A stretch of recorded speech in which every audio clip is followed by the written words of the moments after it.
pitching, it has been pretty nice for a lot of guys. Let me read to you some of what Bradford Doolittle wrote here. He says, the Mariners are underrated here, thankfully.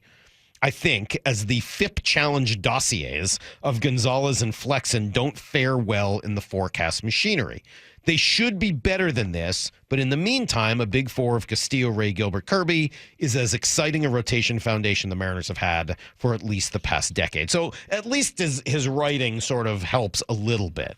Look, there's a lot to like about analytics, Brock. We've talked about it, stats, projections, all that stuff.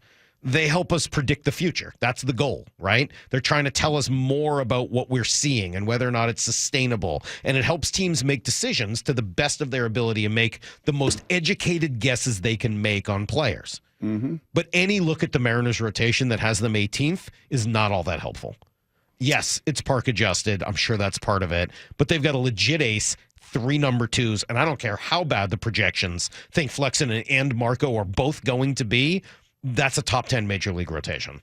And there's certainly not a bottom half rotation. Can I read off some win-loss records for you here over the last 5 years? And again, knowing that the win marker is one that is scoffed at, mocked at, and maybe the least used as far as any projections go. But here's, since they did it, since Mr. Doolittle did it, let me just read off a few of these. Sure. 13-9, 16-13, 7-2, 10-6, 10-15. You know what those are? The last 5 years of Marco Gonzalez. Right. Do I see a 6-21? Do I smell anything resembling that whatsoever? Yeah, last year was 10-15. It was down. Yeah, and it was a 4.13 ERA, and we go into the other stuff. And he's a soft tosser, and his stuff in this crew doesn't. He's the one. Mm-hmm. Sesame Street. Who's the one that doesn't look like and throw like the rest of them? Yeah, that's Marco. But the guy's got craftiness. The guy has game. The guy will take advantage of bad teams and some bad lineups. And there will be some bad lineups that he will get to face in the American League. He may be the type of player that just is hard to read through the stats, and you have to trust the feel and some of those other things. But, yeah, I'm with you. I don't buy that. And if he were to do that, you'd obviously bring in somebody else, et cetera. Here's the thing. If we're wrong, if you and I are being idiots right now, by going against the genius of these computers. And when they spit out 18 and we're like, no, that's terrible. Of course, they're going to be in the top 10. And they turn out to be 18, the Mariners are screwed. They're not making the playoffs. They're not only not making the playoffs, they're going to be a bad team. Mm-hmm. This team is here, and I want to make sure we all talk about this right now today.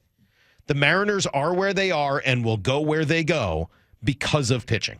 And because of their commitment to it, specifically starting pitching, but pitching as a whole. If that unit is not good, mm-hmm. they will not be good themselves. Mm-hmm. They need it to be, quite frankly, something close to elite. And if it's not a good unit, this whole everything is an exercise in futility because they are not going to survive. They can survive a lineup that doesn't click or doesn't get to the goals they've set for it. They could survive it because this pitching staff looks so dominant and starting pitching is that important. But if that pitching staff regresses in such a serious way that they are the 18th best in the game, ball game over. You lose.